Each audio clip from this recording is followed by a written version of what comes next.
yang paling banyak cedera itu sebenarnya bukan atlet, ya. Justru orang-orang yang rekreasional, olahraganya rekreasional. Karena apa? Biasanya mereka tidak siap dengan tubuhnya untuk olahraga. Misalnya tidak melakukan pemanasan sebelum olahraga atau tidak melakukan stretching setelah olahraga. Biasanya itu sangat rentan terjadi suatu cedera olahraga. Kemudian yang kedua, memang olahraga itu sesuaikanlah dengan kemampuan kita. Jadi jangan sampai terlalu over, jangan sampai juga tidak olahraga, tidak berolahraga.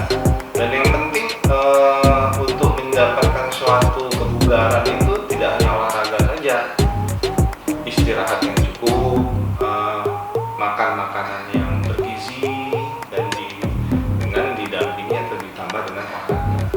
Hai pemirsa Selipo TV, jangan lupa komen, like, dan subscribe, serta tonton terus berita-berita terupdate lainnya ya.